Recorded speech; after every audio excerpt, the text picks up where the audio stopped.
Welcome back to another episode of Vespers, a mini-series within Disintegrator about online music.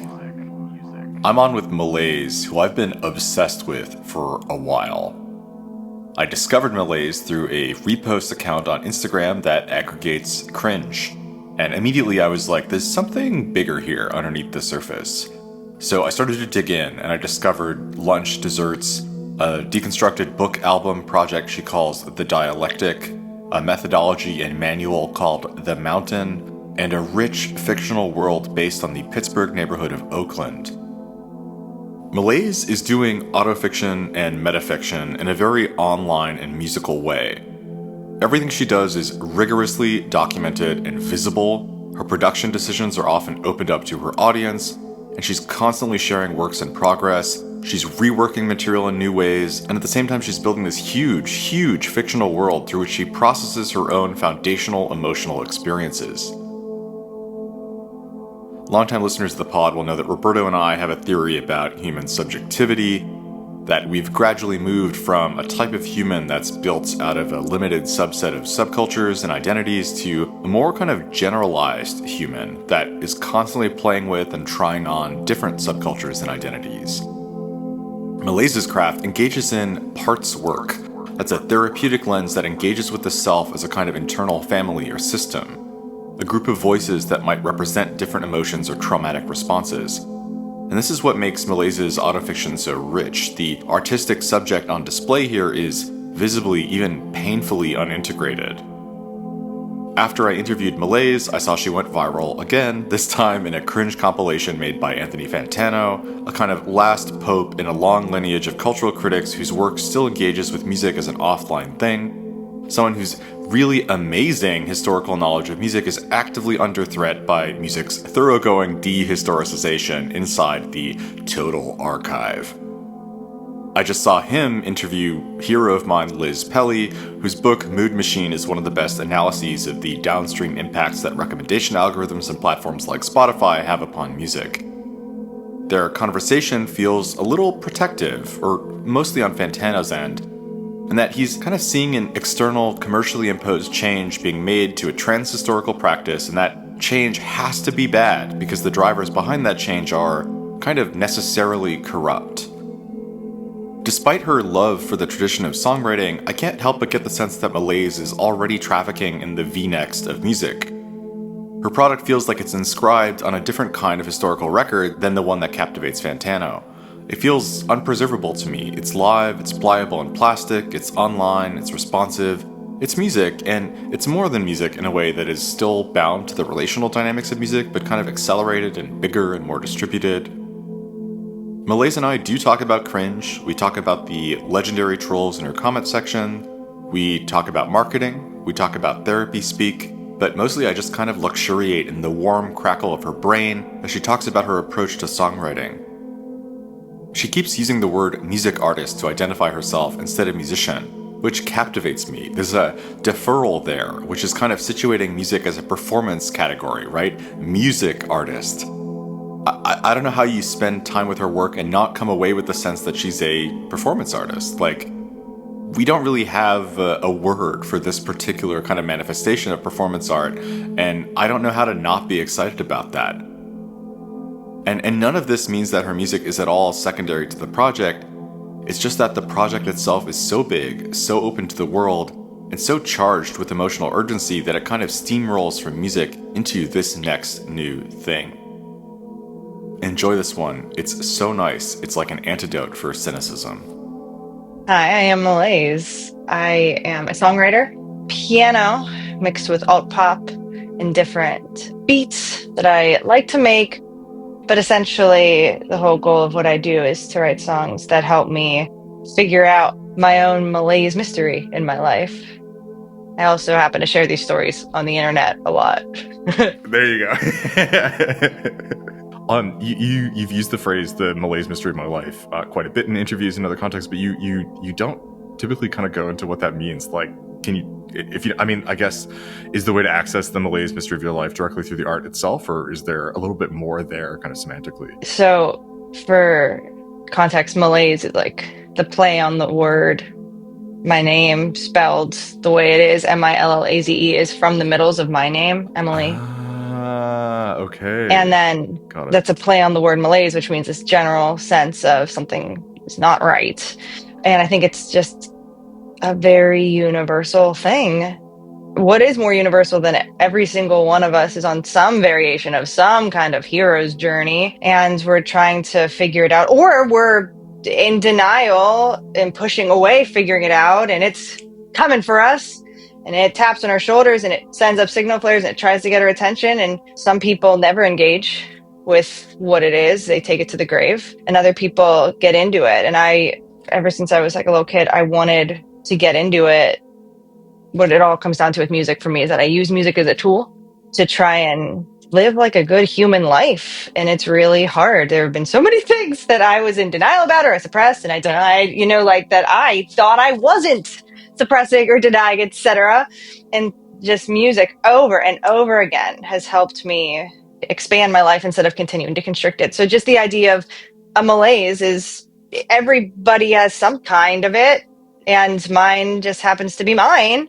And I'm writing songs to figure out my own mystery. That's a great answer. I think this really launches into a specific question that I was really interested in asking, which I think is, over the past couple of decades, but I think, in general, part of the kind of postmodern project with respect to art is a question first about like who the author is and how relevant the author is to the actual artwork itself, but also like what is the actual work, like where does the actual work live. So I think like the real question that I have is like when do you stop working on a piece of music? Like what do you consider to be a complete piece of music, as this is part of a project of working on your own malaise or a kind of journey of self-healing or self-discovery? Like is it possible for a work to be complete in your universe?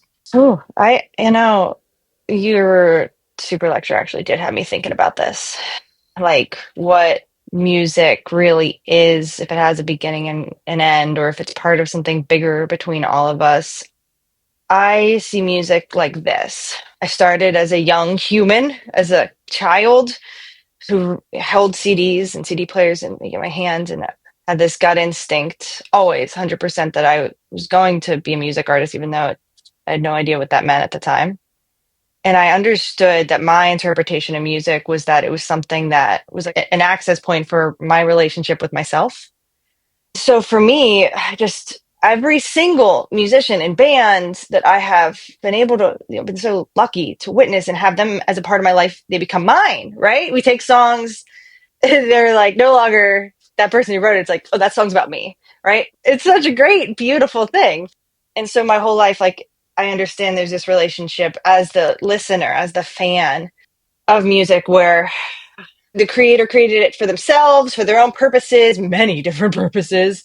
And then I got to take it and it becomes mine. It doesn't even matter what the original purpose. There's just so many cool angles to all this. So I always knew that there is this, general massive, what do you want to call it, collective consciousness that we're all inside and sharing and taking from each other and making it our own, blah, blah, blah.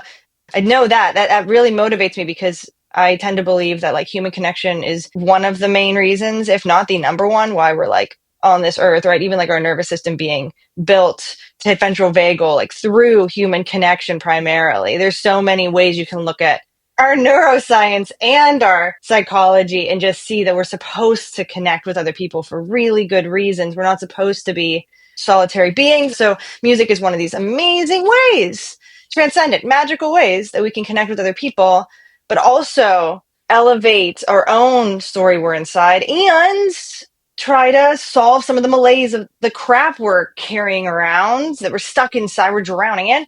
So I tend to see music in all of these really and intrapersonal ways.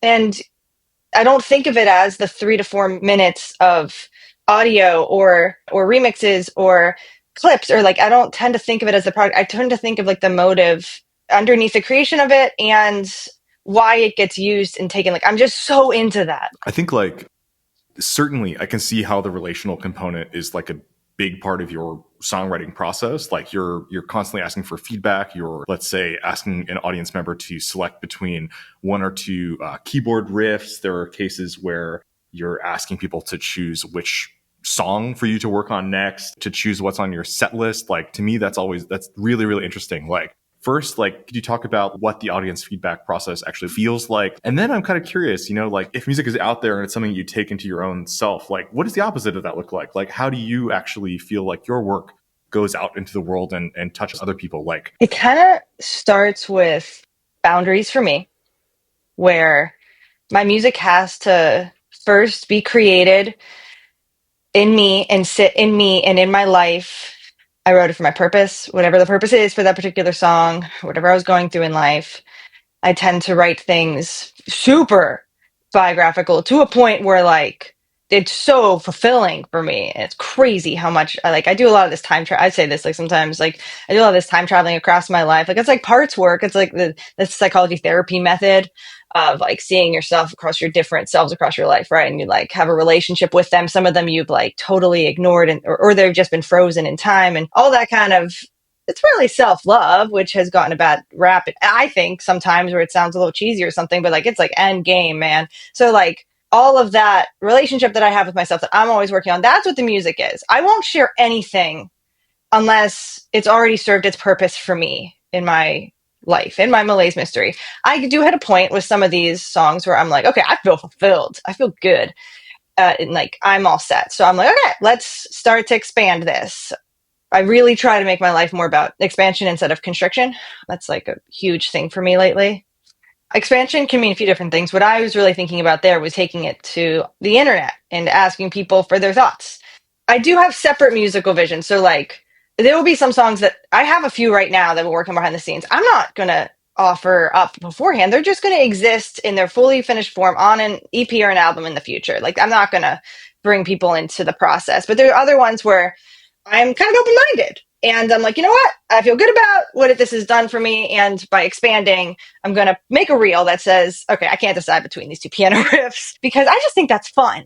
Let's have fun with it.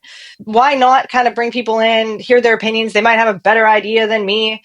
So that's what I mean by expansion. There, like I said, starts with like me feeling just like fulfilled, like it served its purpose. It's real. It's a real piece of music. It's from the motive inside me that wasn't like just trying to people please or trying to be something I should or shouldn't be, blah, blah, blah. Or maybe that's what the song is about, which makes it real, right? So like I have to have that. And then I might expand and bring people in. And then I do have after that, like when it comes to production and what it's actually going to sound like, I am very particular. I like to work with musicians that I have a really good, like energetic relationship with in the sense that when we're bouncing ideas back and forth, I'm not picky in the sense of like, oh, I had a specific vision in my mind. It has to be this and this. Like, no, the other person might bring something to the table that I'm like, oh yeah, that's right. But at the end of the day, my artistic vision when it comes to the finished, like final mastered song is it has to feel a certain way, like in my body, in my brain. So like, I'm very like particular about sussing out the certain sample choices. Satisfied, right? Like, sorry, I'm thinking about the lyric. Oh, I appreciate you so much for that one. Yes, that's huge to me. So like, cool. That's how I see it. Like, music doesn't end in the sense that like, let's use the remix example or sample choice examples. Like Driveways. You just quoted Driveways. That song I had done last year. I had produced that totally myself. I had like one producer friend come in and I was like, wait, actually leave everything I did, but just like, can you polish it up? And I'm explaining it that way because I am not a mix master producer. I have learned all these tools to get my visions across, but I wanted that Come On Pick Me Up EP project that I had made really on Instagram Reels and all these social media videos. I really, really wanted that to be like as close to what people were hearing me make on the computer as I went along. I didn't want it to change too much. As a side note here, that's something that got lost a lot and still gets lost in the whole narrative of my social media. People are taking me at face value. But you've seen this, I'm sure, in my comment sections. People are taking everything I'm doing at face value. They don't understand, like, I've been at this so long. I am growing. I'm expanding. Some of the stuff I'm putting online is because like I leveled up on something. I'm like on a journey climbing a mountain, which we might talk about at some point during this, what I mean by the mountain with my company and that music career process manual and all that. But it's all to say, I wanted that Come On Pick Me Up EP to reflect where I was at this point in my music production journey. And I'm at a different point now. It's been like, a whole year since I released that EP, I think. And now my sound is different. And the idea of I took a track, Driveways and Cul-de-sacs from that first EP a year ago. And with this new producer that I'm working with at the moment, we remade it and called it Driveways. And that is a good example of like music doesn't just die if you don't want it to. It can evolve, it can change. There's some samples that are the same. I'm like such a nerd. I love music publishing. So last week I was kind of updating my copyright records and I had to re-register the SR for this new one. I'm sure you know all this, but for anybody listening, it's like one of the two copyrights you can apply for with the Copyright Office for a song, the sound recording. And I had to explain how like I had the SR of Driveways and Cul-de-sacs registered, and now it was asking to register the SR for Driveways, and you have to clarify that there's like existing material. And I had to explain there's a few samples, not just instrument samples, vocal samples that are the same, but fundamentally we absolutely redid like all of the other instrumentation. So like that's such a cool example of it's not a remix, it's just a re-envisioned version of that original PA of like Driveways and Cul-de-sacs. Now it's Driveways. But so I think that music just lives on and on and on. But covers, remixes, all that kind of stuff, I haven't even begun to really touch that world as much as I hope to with people. I have had some people like last week somebody did a cover of Driveways and it was Roomy Blue. And it was I just love when people do that. It's such an honor. So I can't wait to see more stuff like that as time goes too. I mean, like, I definitely want to talk about the book and the kind of dialectic as a project. Like, I find that really fascinating. I think there's an aesthetic that's built into the music. There's a breathlessness. There's like this needs to come out now kind of component to it, right? Like you've even like responded to criticism. The reason that my vocal cadence is like this is because I'm, expressing these emotions that have to do with the need to express something immediately and with the, a tremendous amount of affect behind it. It's amazing that you are doing a kind of documentation project that is gradually showing you learn how to do new things, develop new skills, and like gradually release and refine tracks over time.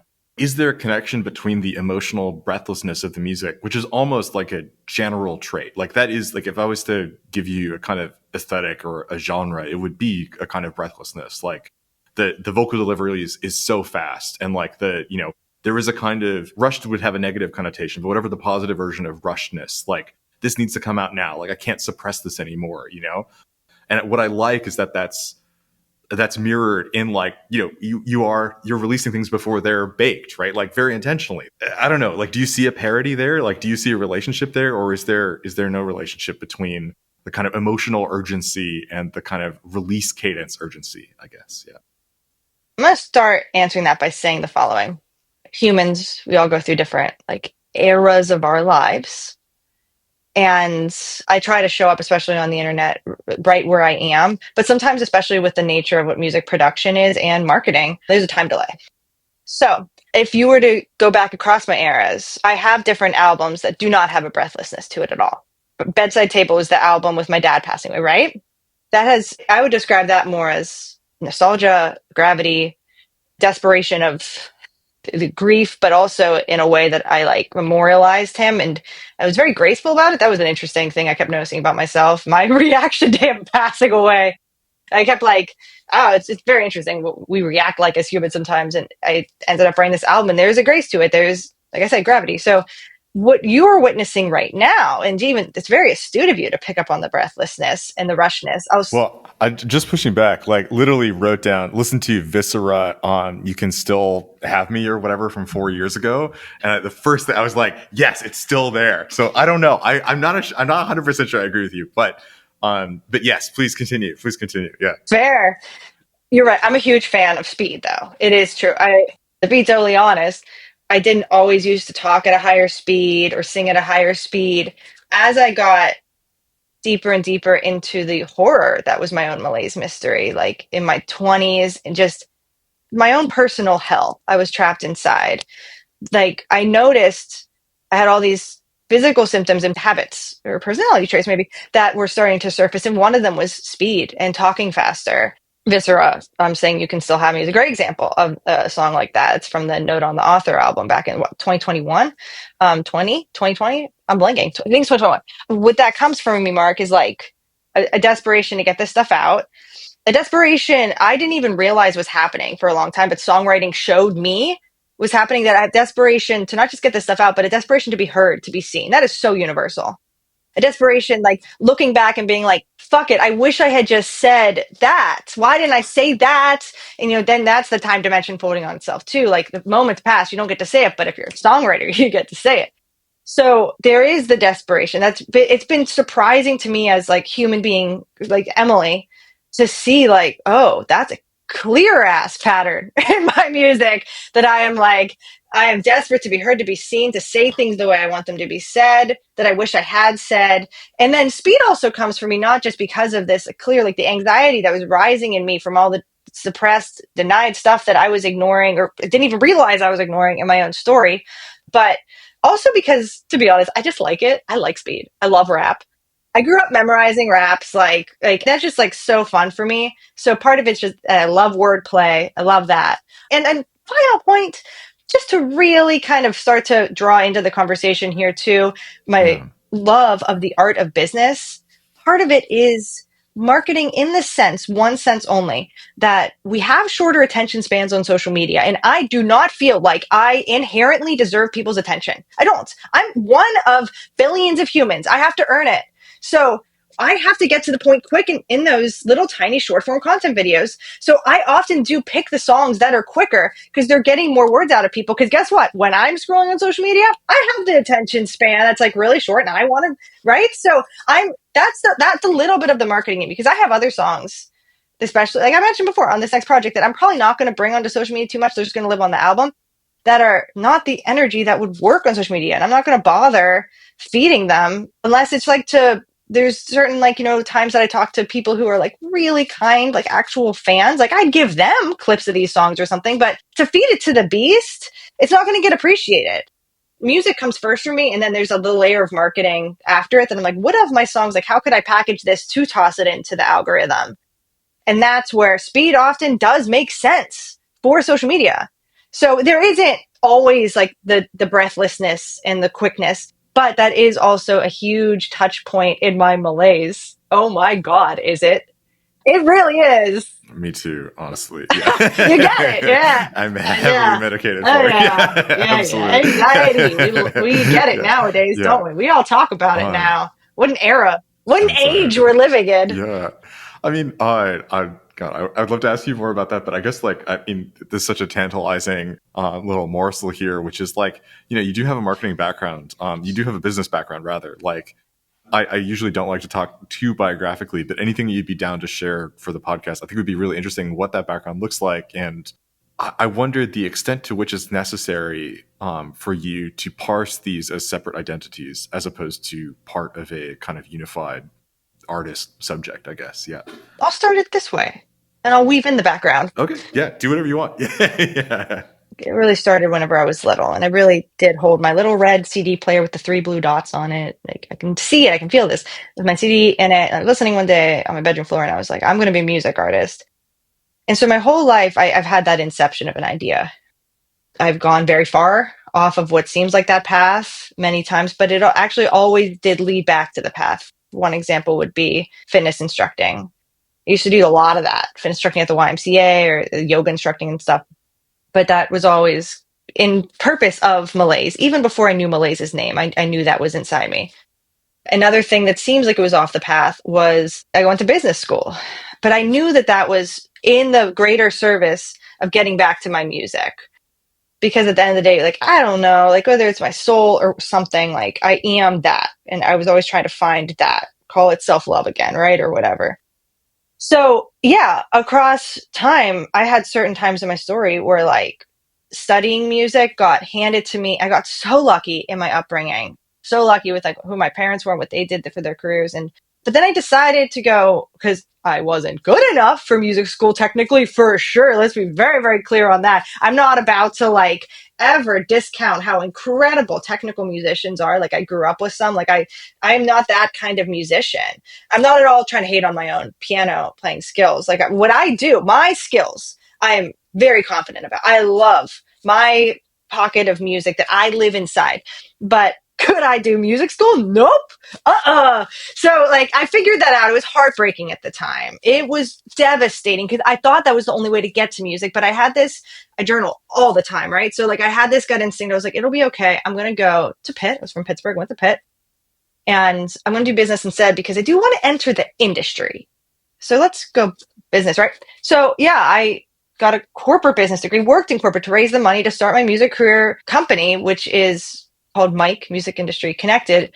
And I don't get into this a lot on social media because to me, it's like, that's Emily doing the work to help me get back to that original path of like what my soul is or whatever you want to call it, that seed of inception inside me, right? Like I'm just so happy that that human being that is Emily, right? Like did all this work for me. She went to business school.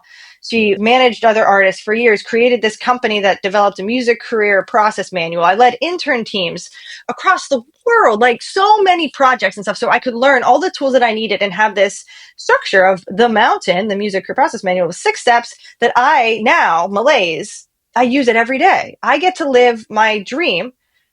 I get to live a lifestyle where I am, first of all, being the human living my life, but everything that I'm doing, I'm reflecting into art and music. And then I'm marketing it because we want to share our art with the world.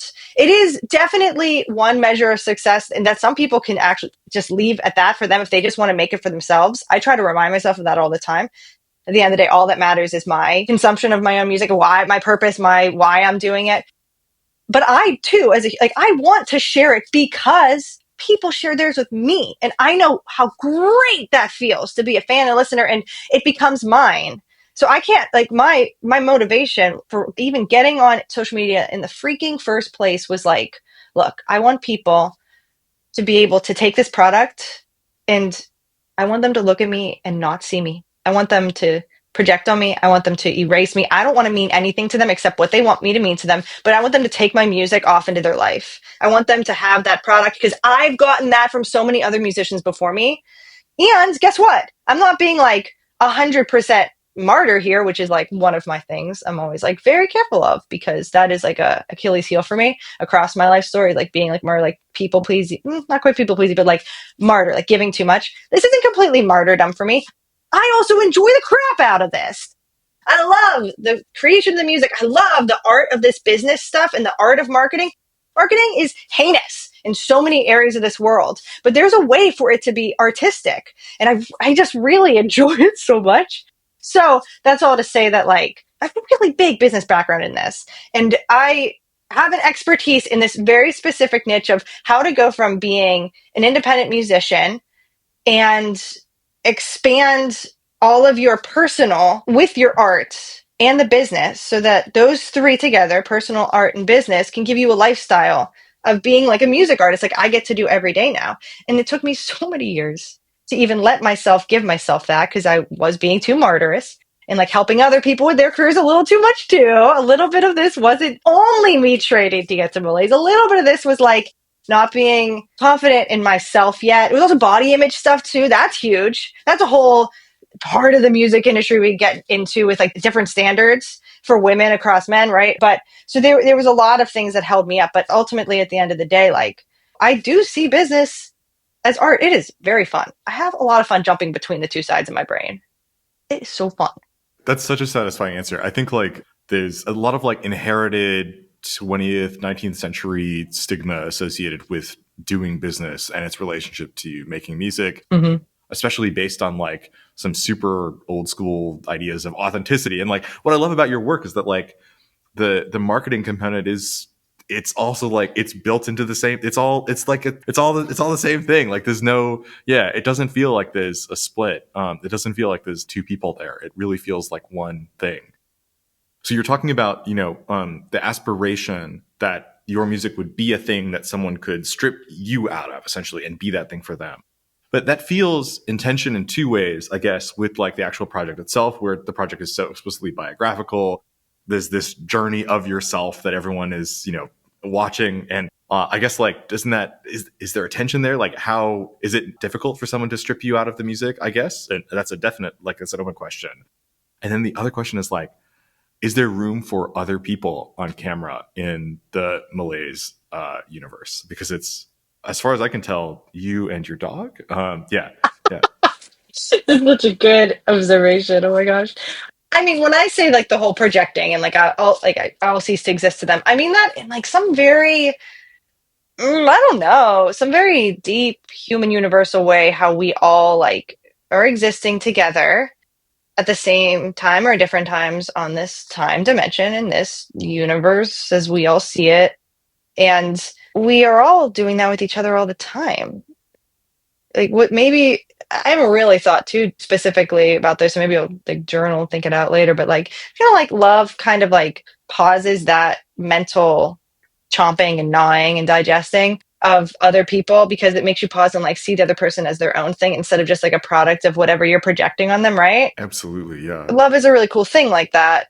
So like not to say there won't also be love but in the interactions and connections that I would have with people listening to my music. But I just wanted to point out before that my motivation is like one of the things that held me back the longest from really getting up there in front of people is like as much as I love being on stage, I love being up in front of people. I love public speaking. I used to do forensics, like speech and debate all the time.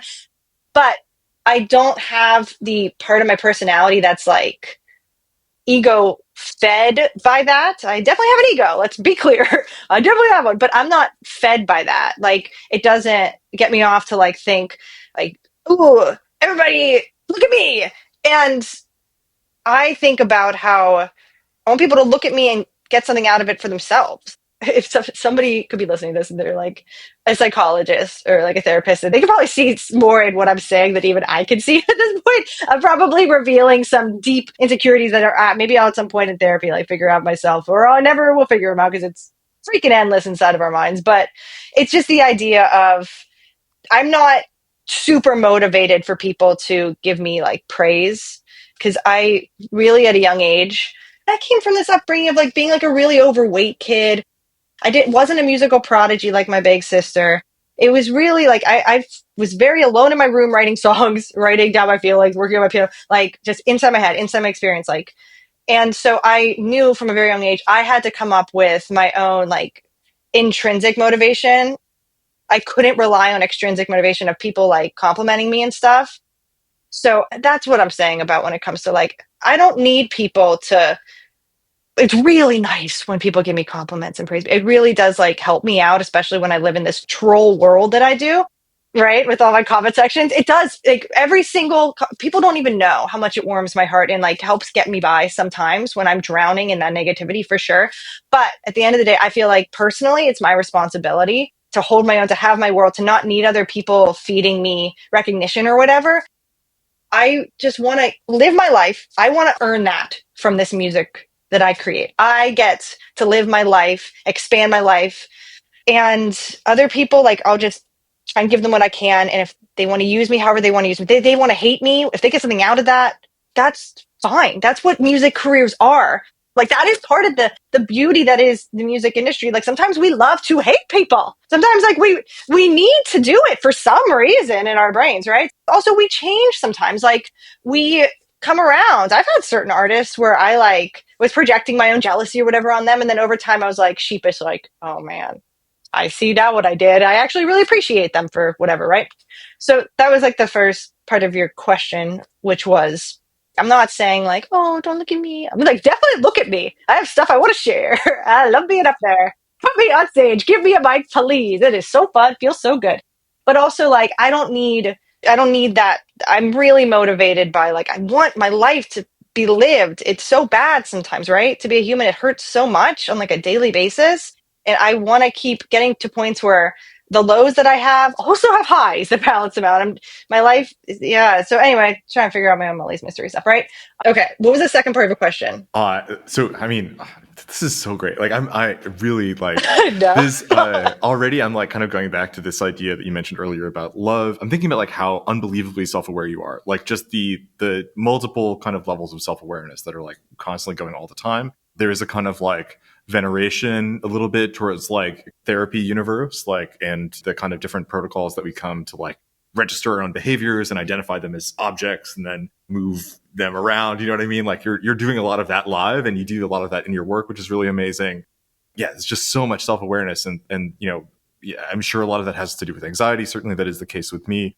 And I love this idea of love, which you mentioned earlier, as being the kind of soul situation that maybe one has where that's not necessarily in place, like that all kind of disappears a little bit. I guess like, is self-awareness a burden for you? Like, do you struggle with it? Is it like a lot of noise in there? And like, does love turn down the noise for you? Self-aware is one of those things that when I like kind of learned about the concept when I was younger at some point, I do remember thinking like, I want to be that. Yeah. I just thought that was the coolest thing. I think a lot of the advices from the greats across mankind are pointing at self-awareness, right? It seems to be like a pretty game winner of a strategy. Um, I don't think I'm entirely self-aware because I have been fucking humbled. Oh my Yeah. God. Even recently, in the past few months, like I've gone through stuff, I'm like, oh, we think we're farther along and then we get thrown back. But it's all what being a human is, right? I'd rather be in this grittiness of trying to find myself, trying to find others and connect with them and failing and all that stuff. I'd rather be in this instead of like what I used to be for many years and I didn't even realize. So when it comes to like love, whenever I think about love, though, I mean, is it the question of all the humankind across the ages? Like, what is love, right? I'm not going to say I know what love is. Some of the different details within the realm of what love is that I tend to think about are like, I actually think when you're all boiling up, that could be love. And let me say it this way too. Like, oh boy, one of my current things I've been on, that will reflect at some point in my music because there is that time delay, right? Is that in my Malaise Mystery journey, I've had to do the normal, universal human digestion of whatever core wounds we had of what was modeled for us, love life wise, right? And this is very evident in my work with like all my different songs of part work, like even the Ramen song that's coming out really soon. Like that's a very specific anecdote of going out to eat ramen with a friend and you catch feelings or driveways. That was a song from a couple months ago and from last year where you're at a concert and you're thinking about how many concerts you've missed because whoever you were with at the time didn't want to go to them. All of these are anecdotes across my life, me collecting my parts, listening to them now because they weren't listened to before, where I am boiling. I really am. And what I've been really digesting lately is looking back across my childhood. It's like I've really seen a lot of women across my life where I was raised. I was like raised in like the suburbs of Pittsburgh. I love Pittsburgh. Like I'm not hating on that when I say that, but it's just a very typical like American kind of middle income, low income place. And all the people in my life, with intergenerational trauma, by circling around some of the same themes in the neighborhoods and the places I was raised and where I gravitated towards. And I saw a lot of martyrdom there, especially with like the male female dynamics. But I saw a lot of martyrdom, which it goes along with the caregiving expectations that are often put on women versus the toxic masculinity. Masculine energy is often trapped in those dynamics of those clashing with each other. I didn't even notice for the longest time that I'm inside right now and is currently cooking in all my music is how I thought caregiving was love, but it was actually like a martyr thing. It was often me not loving myself, me completely ditching my own needs and wants, sometimes in desperation for the other person to love me, want me back, sometimes because of habit, because it was all it was ever mirrored to me, modeled to me, it's all I ever witnessed, sometimes because it's what society and culture has taught me to be, or sometimes because it's perceived as a power move because when you're in the role of a woman or girl, you do certain things because you're trying to belong, trying to survive, trying to get more power in the sense of safety and security. Sometimes that isn't love. It's actually just survival if the other person isn't meeting you halfway. Because, I mean, let's be clear, I'm not going to villainize men. There are like definite problems with the patriarchy. We could talk about them whenever it comes into the music industry too. But, it doesn't mean men have it easy. That toxic masculinity, oh, freaking A. Like the way it conflicts with the caregiving thing and the way that there's like a tendency to suppress their own emotions. Their malaise is going to be harder to even claw out of sometimes, right? So like, this is all my way of saying like, what is love? What is this relation that music ends up, reflecting all these different endless amounts of angles. But for me, sometimes seeing that other person and being like that loving and appreciative, sometimes it is actually not love. Sometimes it is hero worship, raising them up on a pedestal. I don't think there is a phrase for the Madonna whore complex when it's applied to men, not in the whore way, but in the pedestal way. Maybe there is a phrase out there for that because I have done it. Oh my God. Like, I would be surprised if there wasn't a phrase, but the idea of like raising somebody up and you're doing it to your own detriment. But then there's also moments in that where there is love, the fullness of it. But I want to point out here too that like for me, songwriting, my world of Oakland, that there's that map. May I explain what that is for a moment? Because it totally ties into this. Okay, so there's this one map that I sometimes show that is just a sketched out map that is, by the way, ludicrous because it shows like two rivers that meet exactly when the sea begins. It's very inspired by the Oakland neighborhood that I grew up in, Pittsburgh. So not to be confused with Oakland, California. I went to college in Oakland, Pittsburgh, and Pittsburgh's known for the three rivers, but I grew up in the North Hills. So I don't know why. I always imagine the rivers, like the topography of Pittsburgh upside down because I was in the North. So like I drew that on, like that's inspired in the map. So the rivers are switched. But the idea is it's very Pittsburgh inspired, but it also pulls from everywhere that I've ever traveled or lived in the world. I lived in Spain. And everything that's on that map is something that I drew in 2018 after I had found the Malaise name finally. I had been looking for it for years and it just finally popped out at me one very fateful morning. Oh my God, it was like one of the worst hangovers of my entire life. I'm like, I'm laughing about it now, but it was devastating. And it finally like, whoa, I saw it in between my names. And around this time, I was drawing this map because it was starting to occur to me that some of the songs I was writing was like where they were happening in certain places in my mental map. And I was like, it's like there's one specific world in here that I'm going to alone.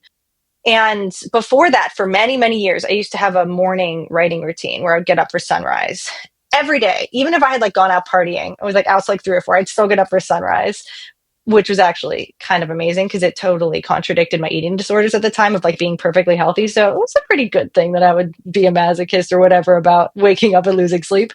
I like that. That's flexibility. That's expansion. But I would write every single morning. And during those mornings, I was doing something that was creating this world by accident. Because imagine it's a world, it's one like map. Like I'm holding up my fingers like a rectangle. Okay. It's got boundaries. Yes. It has a sea off to the right in the east, and in the west, it technically has like woods that'll continue with mountains or something. But I never drew more of this map on purpose. This was the confine. It had all the different memories, all the different things I was still stewing in. This is before I knew what parts work was, before I was doing really deliberately going in, with my songwriting into these places. I knew it was like this one, God, like constrained, like drawn out and mapped out, but boundaried world inside me. And I had accidentally made that. I was in different relationships that get brought up in my songs across the time. I was in different relationships that were so traumatizing on like levels that I didn't have the internet discourse that we have nowadays talking about things like situationships, like things that might get thrown around kind of like, oh, situationship. Oh my God, they are actually mentally traumatizing. There's a reason why we have love lives because it's an extra existence we live where the highs and the lows are more acute and the traumas are real. And they're this technically physically safe way, I think, we as humans are given danger and opportunities for risk to raise us up, to find courage and the trauma to help us grow. And some people do not grow from their love life traumas. They just succumb. I've known people, I'm not going to judge them for that. I have done it in my own ways, but the idea is like our love lives are supposed to help us deep down in our this place, like, ugh. And in my love life for many, many years, because of some really not healthy for me relationships, partly because of my own modeling, martyrdom and stuff, I didn't even know I was doing. Okay. And I look at that Oakland map and I'm like, that was absolutely real. I had this dream world inside me that I could not get out of. And I was just dragging it around. It was definitely love at times, but sometimes when you are just doing what I did in these mornings writings, it wasn't love. What I was doing, Mark, was like, I was constantly pep talking myself back to survival. So for example, I had this one person that would ghost me all the time. I thought I was being a good, loving person to be patient and kind and give them space when they needed it, even though I was getting ghosted for weeks, months, right? getting reeled back in, ghosted again. It's terrible. But I didn't know any better. So I would spend my mornings writing, and I wasn't writing like romance and like lovey-dovey things. I was like, you got this. Like, don't worry. You just have to be the strong person. You got to be courageous. Like, you got this. And another day. And I would do this. I did this for so long, so many years. And I didn't know at the time. What it did was it constricted my life. It reminds me of this map, this stagnant, drawn out, boundaried map. My life wasn't moving forward. And the artistic side of it, though, was what I did with that pain. Because I started, the sheer amount of hours I was writing on a daily basis wasn't just mornings. I would take my notebooks with me everywhere. If I had time between class, I'd go to the top of the Cathedral of Learning. It's like on Pitt's campus. It's on the map too. I drew it, the cathedral. It's got 36 floors. I'd like watch the view. Oh my God, it's such a cool view. I love high views. To write in a notebook with a high view in front of you is like one of the best things in life. So I would like write in every spare moment I had. I would sneak off to gardens when I was living in Spain, like on buses, on commutes, just always writing, because that urgency for me to survive and like protect my free state, stay in the focus in this martyrous way. I was actually using that energy to practice writing lyrics. So I got really good at wordplay. Like, I'm really confident about my writing abilities, and largely it's because like in all those hours of years of pain, I was practicing art. So it is still art. I was abusing myself in a way, maybe, if you want to see it that way. Like, I don't want to say abusing. I want to say like I was hurting myself without realizing it, because I didn't know enough about self-love. My own needs and wants shouldn't have ever been so neglected. Like, I should have protected myself, and I didn't. After I froze my life. I just car crash. Actually, that's a lyric in one of my recent songs. Just fucking awful. And then my body kept moving forward in the time dimension. And then I'll just say this, like, after that, after those years of all that stuff, like when I was living through my 20s, my body was just going through its own hell. I said this recently in a reel too. I had like heartburn, which I thought it was also manifesting with like tight breathing that I thought was like asthma. So I was like, is it sick building syndrome? Like, what's going on with my body that I'm like tight breathing? It was anxiety, by the way. But there's a ton of things with my eating disorders. Oh my God, they skyrocketed. I had 3 of them. I've recovered now. It's a much better life. It was absolute torture on a daily basis all day long. I'm cold all the time, which is also another kind of like anorexia overlap symptom. But I had all these physical symptoms. Oh my God, I've talked about this before too. Like, I was doing way too much blackout drinking, which was never motivated. Like, to, when people like think, oh, I want to drown my feelings, I want to feel numb. Never once did I reach for a drink back then thinking that, nor now. Like, do I think like, I don't want to feel? It would always surprise me. I'd be like, you know what? We're all having a good time. I should relax. I should have fun with people. And then freak a day. Like, that would happen so much because at that time I also didn't know how to enjoy. So I had all these physical symptoms. Oh, the weight gain that was along with the eating disorders that was propelling them up too, because I was just so stressed out all the time. And I had so much denial, suppression. Okay, actually, I'll pause here to say that I never get a chance to say this on the internet. There are specific stories in my life I am not going to share. Like, really canon event type of things that for my own sanity, I have decided to boundary off, and I'm not going to share them, at least at this point in my life, maybe one day in the future. But I don't want to ever feel the need to actually give everything to the world, right? So like, I'll just kind of cap this off by saying there was stuff like the morning rites and the martyrdom there, the way I did not protect myself and my own needs and wants in any way, and I let people hurt me and hurt my heart. And also not just let them. I'm not an idiot. I wasn't like completely not street smart. They also did. I got tricked and fooled. Like, people do have bad intent sometimes. So, but there were also other events that happened, partly, from my youth, like my dad being sick, right? But other things from my youth, other things from all those years that made me such a mess of malaise, like just my own hell in my 20s. And so I say all that in response to your question about love, because I don't think it's one simple thing. I don't think I could ever define it as one thing, but it does not always end up coming from a situation where you're just looking at the other person. That can be dangerous. If they don't love you back too, holy fucking shit, that's so not okay. So, oh my gosh, I'm so opinionated, but when I get excited, I swear more. So like, do you know one of the reasons I don't swear on social media is because I'm just like, I know a lot about the algorithm and what I can get flags for. So I always just make myself not, because and same with songs. It would make me, my publishing job with my catalog and all that distribution, I would have to like make clean versions of things. And like, I'm like, you know what? Just no, don't swear. Just don't throw that in there. Just swear in conversations with people, or swear in your notebooks. It's fine. But anyway, what do you want to say back to all that? I'm curious as to what that made you think about. I mean, what I am really curious about, I guess, and like we don't have to, because this gets kind of biographical, but like these are things that occurred in the past, and right now, like I'm assuming you're experiencing a very kind of different form of love, right? Do you see it as a different substance than the kind of love that you were experiencing in this kind of unidirectional way back in the day, or is it the same substance for you? I think that I think okay, wait, let me be clear. I think it was love. It was love in the sense that you can like care for another person. That is love. You can care for another human being. I could love a stranger, at the gas station, or something. Give if they need money to top off their tank or something, or they're hard up. I can do that. That's also love. That is love.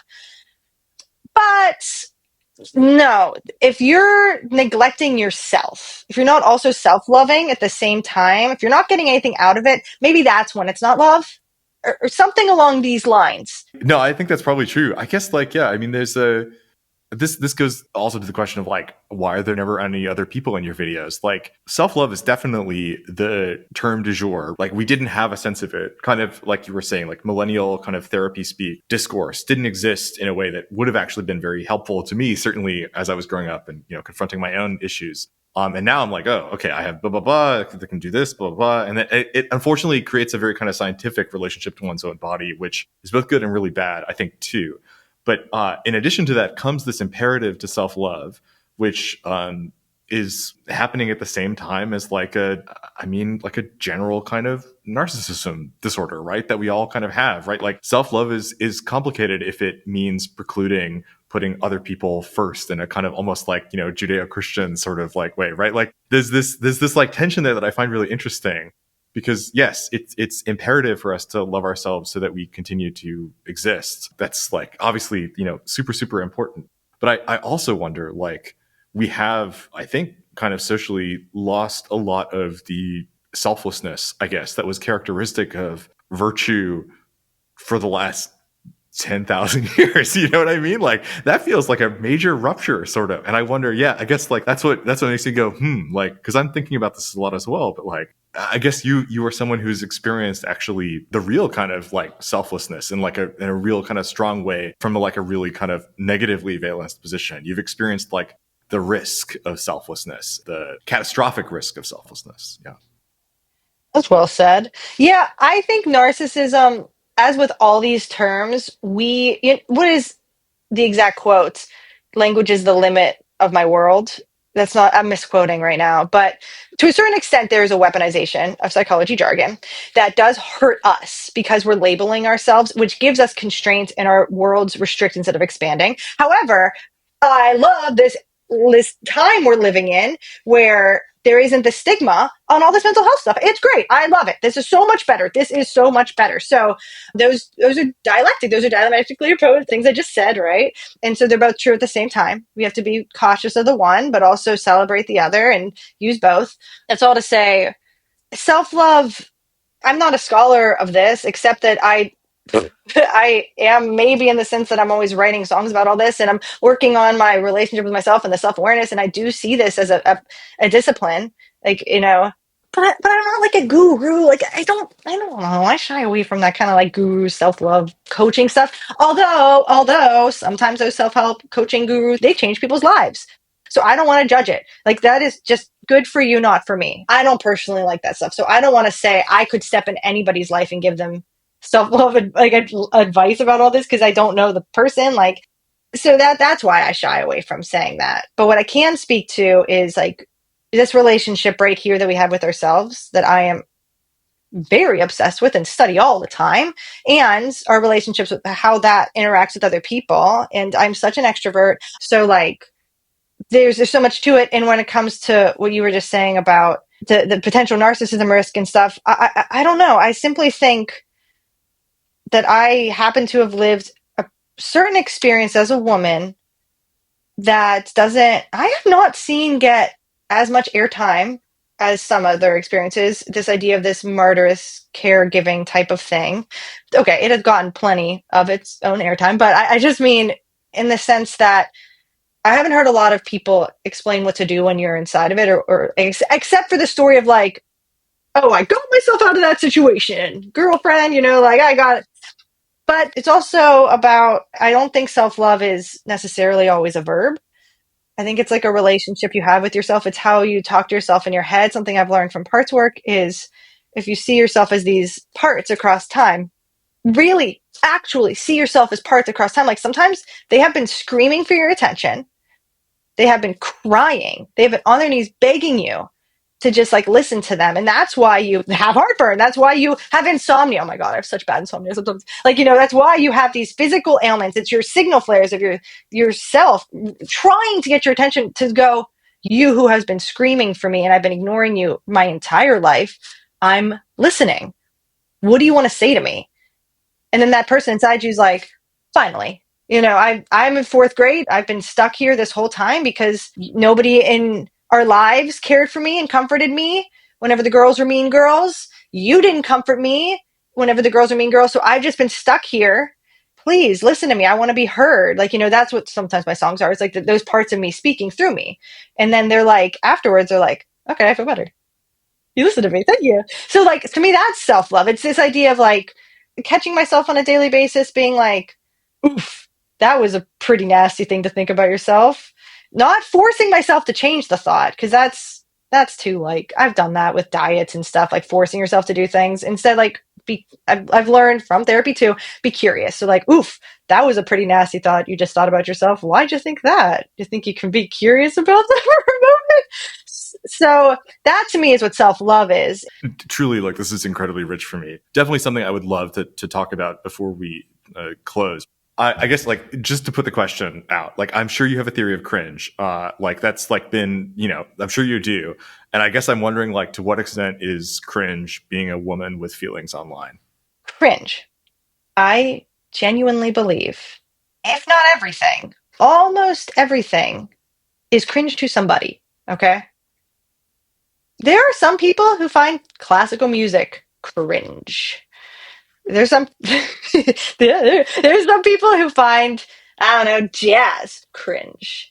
Like, there you could go across any, I'm just picking genres You here, but definitely like, picked my see that, two cringiest genres, so good job. that's so funny.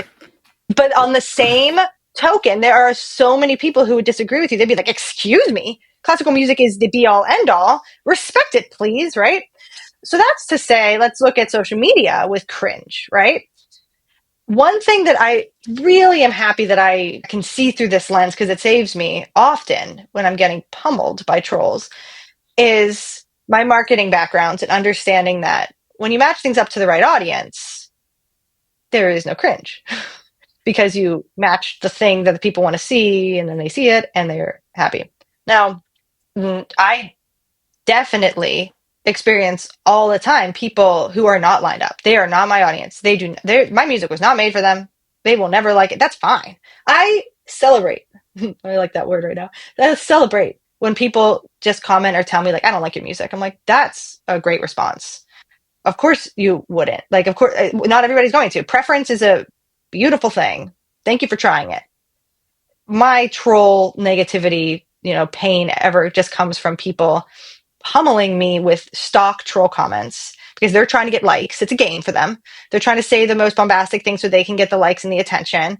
And I'm sure people who have studied trolls in internet culture more could even speak to, there's degradation kink. There's like a lot of different ways you could look at all this, right? There's reasons why people like say nasty things for attention. But also the other thing that really gets me in the trolls is when people treat me immediately like an amateur, and that actually gets straight over to the woman thing.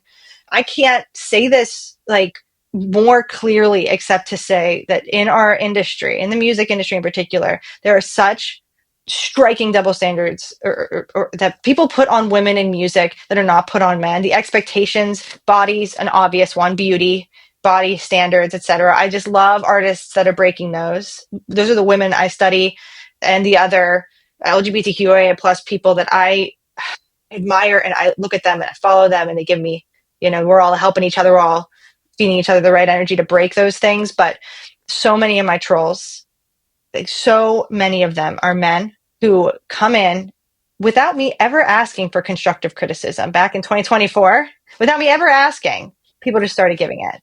I got to a point last summer where I remember turning to my mom once. I was in Pittsburgh visiting her, and I said, Mom, no matter how many hours I spend in the comment sections talking with people about constructive criticism, there is a difference between constructive criticism and criticism. I will have a conversation with somebody about constructive criticism. Absolutely.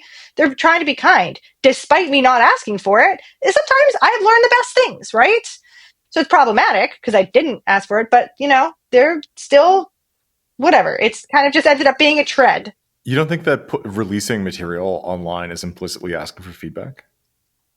I think it's asking for anything you want to give it, because there's a comment section, and plus we're free. Well, at least right now in our country, we prize free speech, at least, right? And so, like, you're allowed to say whatever you want. Yeah. But if you study the different dynamics of different archetypes of humans that are music artists and bands, you will see there is a striking difference once you leave male territory of comment sections, where once you're in female, and I can't speak to LGBTQIA, but I'm sure they could weigh in here too. Like, they're being told what to do, as opposed to men who are taken more at face value and they get more immediate clout. I will be very, very clear. Part of my practice of social media and my discipline of learning and studying is I spend a lot of time studying my peers and seeing what they're doing. I thank them for it. Everybody's doing research for each other, right? Not once. Maybe people were deleting comments. Maybe people are like, that's fine, monitoring their comment sections, but not once in a white male presenting a music artist or band fronted comment section have I seen constructive criticism, like, oh, you should be singing more like this. You should be doing more like. They are taken at face value for their art. We live in a patriarchy, and it has to be acknowledged so we can work with it and survive it, especially as women when we are up against, whether it's glass ceilings or roadblocks, our jobs or lives are made harder. But I'm not villainizing all men at all for this, because there are some that are changing the world. There are really great ones out there that are not part of the problem. But there are a lot that are, and a lot of them are in my comment sections. I'm just joking now, but it's true.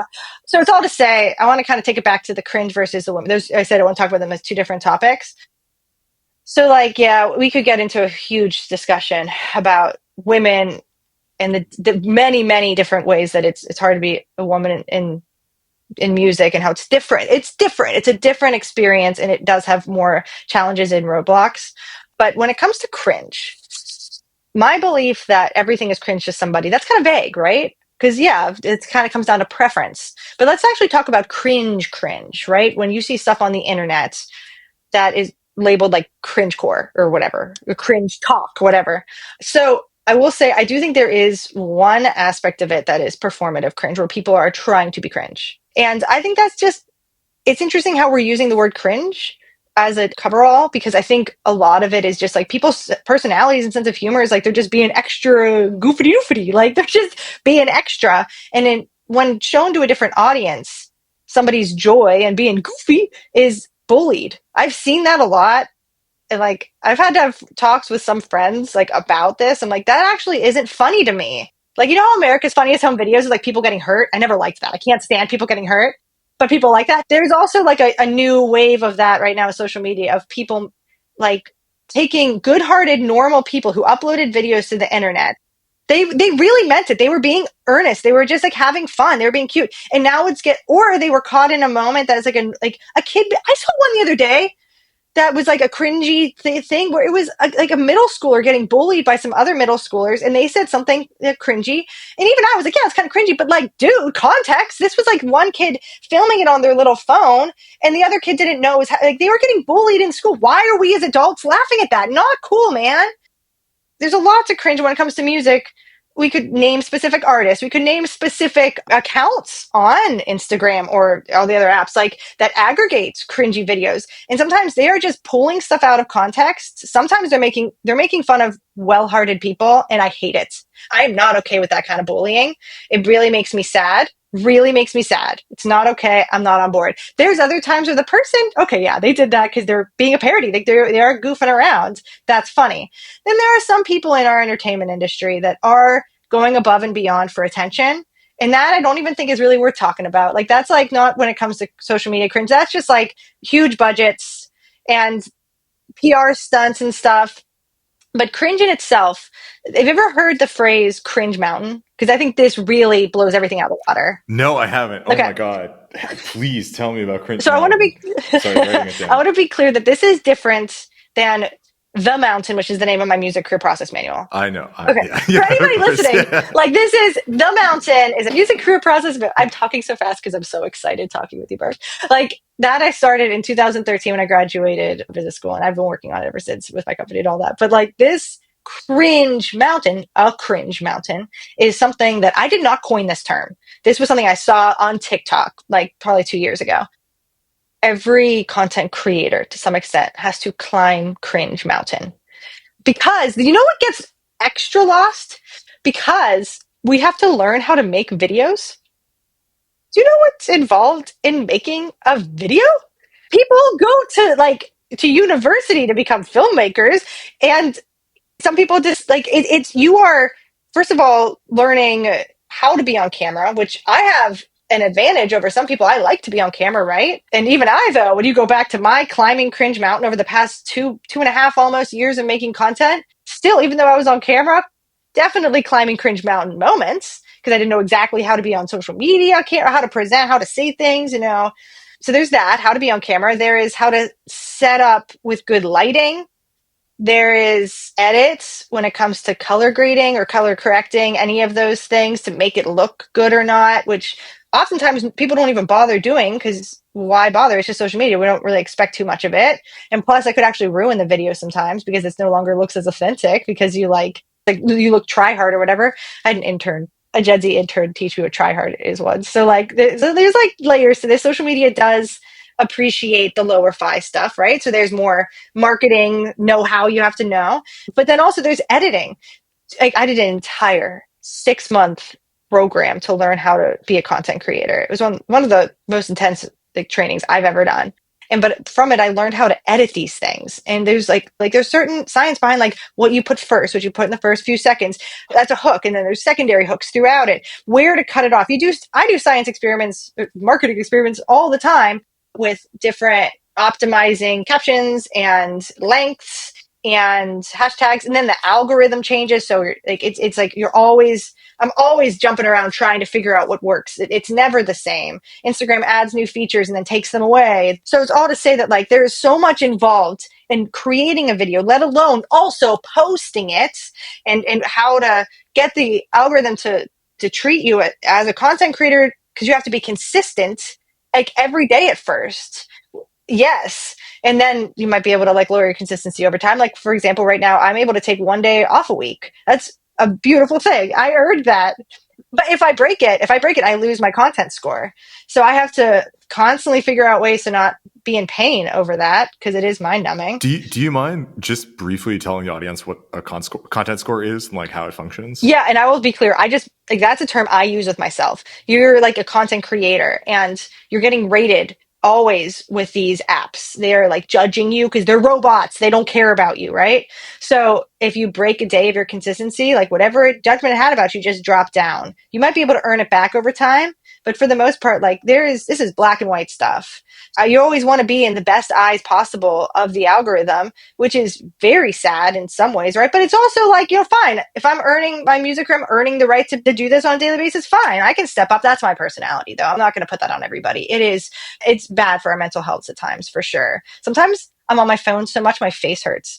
Listen to me. My face muscles hurt. Like I have to put down my phone because I'm like, I don't know what I'm doing, but like it hurts. It's not the healthiest thing, but for me, it's this deep malaise thing. So, but yeah, so it's like when I say content score, it's that you're up against a robot that is definitely not for the best in this world in all ways, but in other ways, it's allowing people like me to do what I really believe is important, like spiritual, emotional, human work here. Like, I really care about my mission to share all this and connect with people. So it's worth it. I can do this. This is like athletics to me in a way.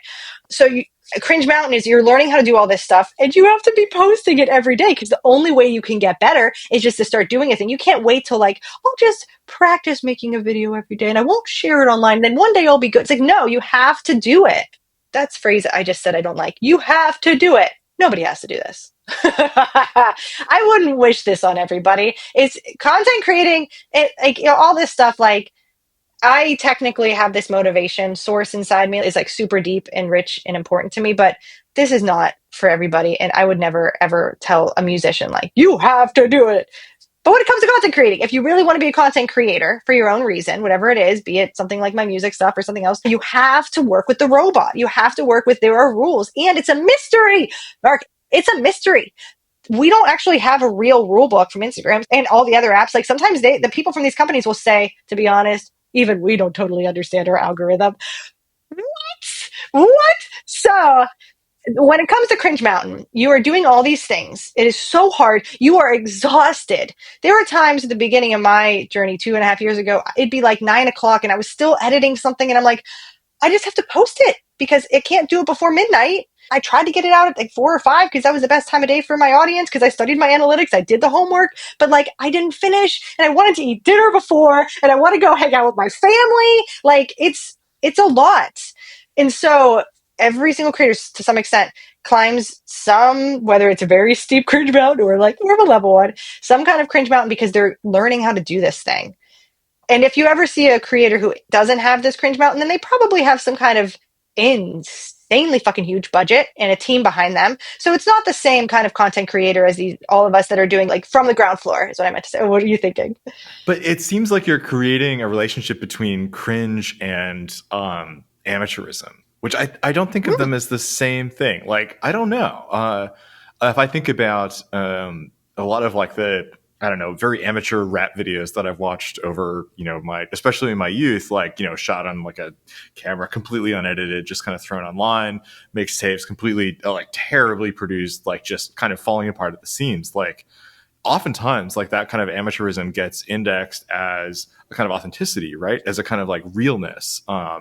And I don't see that as related. Like, to me, like cringe is something that maybe it has to do with context or something like that. But cringe to me is very different from amateurism. I don't know. Maybe it has to do with who's looking at it, because even like, listen, I am even projecting my own insecurity, right? I stand by the younger me 2.5 years ago, all those like, months and months of like plowing away at this.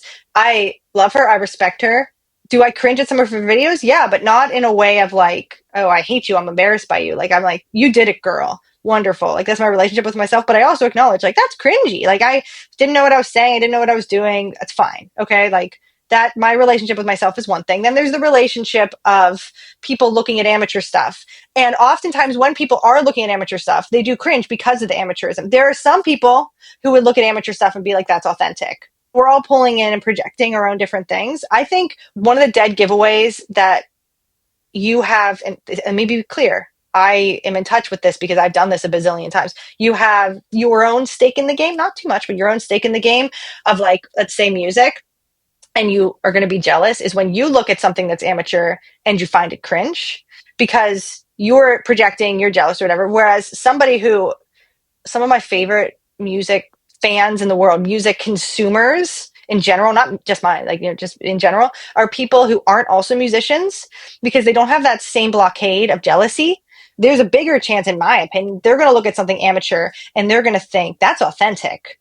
So this Cringe Mountain probably is calling it, oh my God, it's probably bringing in so many dynamics of like the interpersonal projection and insecurities of yourself looking back at your own content. But I'm also trying to acknowledge that amateurism is often cringed at. That is definitely part of what these aggregate, let's say, cringe accounts are finding, is people who aren't good at performing, or they don't have that confidence or whatever. They're amateur in the sense of like early in the game.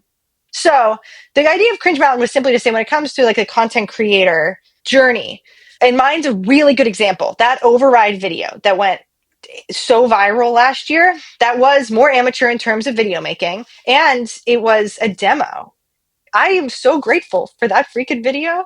I never expected that, for context here, that song Override. It's definitely a ton of people find that cringe. Okay. Let's bring that into this. Aside from the cringe mountain that content creators eventually climb and then they found their niche or whatever, there is just cringe with things with different videos on the internet. And there are people that like to bond with their friends over cringe.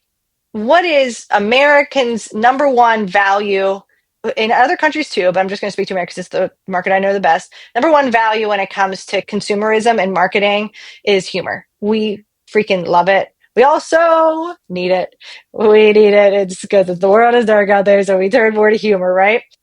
And cringe is one source of humor that we can bond with other people about because it's, we love to laugh with our friends. So sharing, the culture of sharing right now is huge on social media. So much people do not like anymore. People share, right? 100%. Yeah. Yes, definitely. Yeah. Override, I feel so blessed with, because for context, I was going to say this before. Was back when I was making my Come On Pick Me Up EP and I was doing one song a week. By Monday, I wrote a song. By Friday, I had a demo. That demo went really, really viral because it was shared on like a couple of those cringe aggregators. But it also went over to like other parts of the internet. I'm getting so excited because it was so bad at the time. My feelings were definitely hurt at different moments in this, mostly just because of the trolls just flooding in. Like I got to a point where I'm like, oh, my marketing brain snapped in and I'm like, wait, this is brilliant. But at first I was just confused because for me, I'm like, the song's there. Yeah, I picked a weird speed. I just made this. Like, how could you even judge something that was just made on Monday? But then my marketing brain was like, wait, of course they don't. Short form content, you're not going to know context. So this is actually the opportunity of a lifetime because I've created something that's apparently divisive. People are bonding over laughing at. But guess what? The product's there. The lyrics, the story, everything that I am, it was all there the whole time. So I did not worry. I did not sweat over this. The only thing I sweat and I definitely lost sleep over was just how fucking cruel people can be. Like uncalled for and gross and nasty. And I'm a woman, so like I got shit, man. You should have seen my I can DMs. believe it. Oh my Flooded with God. gross. So Yeah. bad. Just so bad. But I can't think of anyone, like, I mean, part of the reason that I wanted to talk to you a number of reasons, but like, I can't think of anyone who has probably been more viciously cyberbullied over the past couple of years. Like, I can't think of anybody, right? Like, I mean, it would be really hard to find someone who, someone who wasn't like a political figure or something like that. You know what I mean? Someone who's just like a person. Yeah. Yeah, totally. Well, I'm honored. I'm honored in a way because there have been a lot of brilliant women before me that have suffered it. Monica Lewinsky being like the first, right? Monica, like, she was, iconic. yeah, and she just didn't have any support system. That was just I'm reading Extremely Online by Taylor Lorenz right now. And so there's a lot of these anecdotes, and often it is women. Even though we can thank mommy bloggers for the beginning of all of our internet like expansion into our lives, they still got such hate when they tried to monetize what they were doing. It's awful. Anyway, but so yeah, the hard part of the trolling was how nasty people were. It was how people they didn't want to be curious. They didn't want to learn more about me. They really only wanted to get off on putting that comment that was some kind of nasty thing that would get them lots of likes. That's trolling. That is trolling. Then there are people who want to criticize me because of their own jealousy and projections. And, whatever. That's not, it can get hurtful, but for the most part, I'm not too affected by that. But it was really the people who would just assume these terrible things about me, try to school me, try to educate me about everything I was doing wrong without learning anything about me. That I, to this day, you'll watch me, in my comment sections, I will have discussions with these people because, sometimes I don't know what they're doing, but I'm also at a point in my life, I don't, in this martyr sense, I'm not going to just give people the benefit of the doubt, oh, maybe you don't know better. No, they're going to earn it. We're going to talk. If you're going to meet me halfway, we can have a discussion about this. If you're curious about the fact that you, so quickly judge me, and maybe you can, teach me something right now. Maybe I'm missing something in this discussion, Maybe because of how there are other reels of mine where I talk about constructive criticism, you were thinking of that. So that's why you came to this video and added constructive criticism. You know what? You're right. I can fold. I can definitely fold whenever somebody has a really good point. I'm up to learning. But what was really, really incredible, back to the idea of the override reel and the cringe, is of course it was cringy. Do you know what Like if you ask Emily Plosick, just as a baseline human, like, scrolling on her phone, no music, no malaise, no business, no nothing. You know what I find cringy? Lip syncing. I have done so much of it, but I, as a human consumer, I look at lip syncing and I'm like, why do we like this? You, people, We love it for some we reason. love it, Yeah. but that's Literally, TikTok only exists because of it. It's unbelievable. Yeah. boom. Exactly. Yeah. So I, as Malaise, as a music artist, I have been like, okay, so Emily, you don't personally like it. That's your preference. You would never watch one of those, but that's just your preference. Just like you would pick pepperoni pizza over sausage. Like that, it doesn't mean it's a rule. That's just you as a person. So let's be curious about it from the business perspective. People do obviously like this. It's proliferated. People do it all the time. What are people liking about this? Well, how can we make this our own? How can we do it ourselves? And I've practiced many times. There's plenty of my lip sync reels that I've put up that I'm like, this is great. I get why people like it. There's plenty where I'm like, not my favorite thing I've ever posted, but it's still valid. It was a good day of content and I tried something new. I experimented, expanded my life a bit. That's good.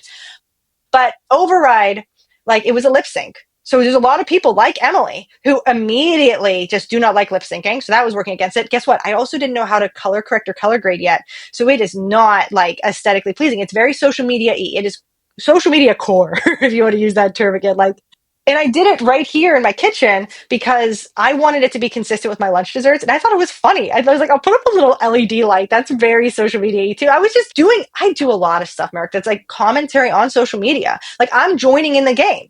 I want to be part of the game. I want to, do a little nod to this is what we're doing in 2023, 2024, 2025. Like I'll lip sync, I'll do that, all that. And, I'll have a good time. And the fact I was smiling, part of it was the fact I was a woman and I wasn't presenting as a woman that people are often more comfortable giving power on the internet, which we see especially on TikTok with like when you're specifically presenting your face with complete makeup. There's a lot of people that do that. I love makeup, by the way. Like I'm not at all hating on makeup when I say this. It's a very, very fun thing. It's an art thing, but sometimes people do it on social media to get more clout from pretty privilege, right? And I still wear plain makeup, but I was presenting in that video, like I have that really dark, like blue black lipstick on.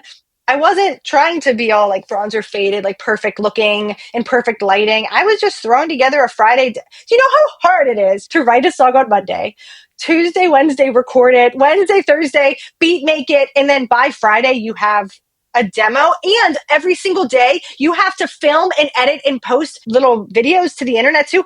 It is so many hours of work. Those are some of the most exhausting content weeks I've ever done. So the idea that I had a demo by Friday at all, I was thrilled. It's like, to me, the product was there. Like it was just such a good story. People weren't seeing that, but that's okay because I got the experience of a lifetime. The mass exposure I got from that reel where people saw it as cringy because they were like joking with their friends. I'm like, you know what? Good. They are bonding with their friends. They're not going to forget me. And also, I didn't contrive this. It wasn't an accident in the sense that all my efforts have been trying to get as much exposure as possible because I want my music to get to as many people as possible. That's my life's work, is to help my life and also share it.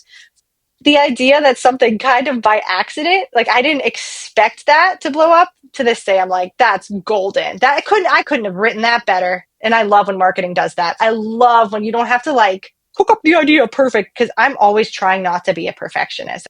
This is like, oh, I got rewarded for not being a perfectionist, like just for being myself and doing a cool little idea that I hadn't seen on social media. Maybe somebody else had done it, but I hadn't seen it.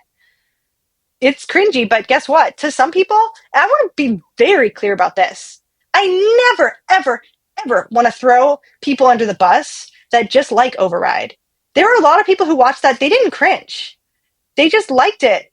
They have fun with their friends with it, and it's not making fun of me. They get the lyrics. People did understand the pain that was behind those lyrics. So, like, we just had a big discussion, you and I, right now about cringe and Override, but it also is simply not cringe to some people. And I feel like it's such a huge disservice to those people, especially because some of them are my fans that like, I talk with them like in the comments or in DMs, and they're just the best. They're the best, kindest, most supportive people. And they get it. They're the right market. That's kind of a weird way to say it. I just mean in the idea of like markets, like I said earlier, you got to give the right thing to the right market and then it's not cringe. They were the right people. They're my people. They vibrate on my frequency or whatever. And they love that song and they still love it. And guess what? Sometimes the people who love aren't the same people who would open up a comment section and say something, which guess what? I'm a lurker. Emily's a lurker. When I'm on social media, I don't I have to tell myself, I'm like, Emily, you should comment more because like you like when you get comments and they're like nice and supportive. So you should do it. So I have to remind myself of that sometimes that like some of the best people on this planet are just lurking. They're not saying anything to me.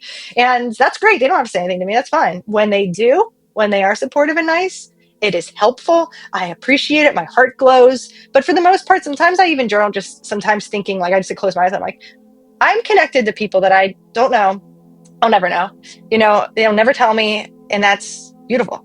I don't have to know it all, right? I'm never going to anyway. So like whatever is happening out there is so much bigger than me. If I just keep being myself, if I just keep going on this journey, trying to solve my own malaise, and I know other people are on their own journeys of it too. Hopefully something I'm doing, I don't know what, but like something of what I'm doing by just sharing mine will help them with their journey of their malaise.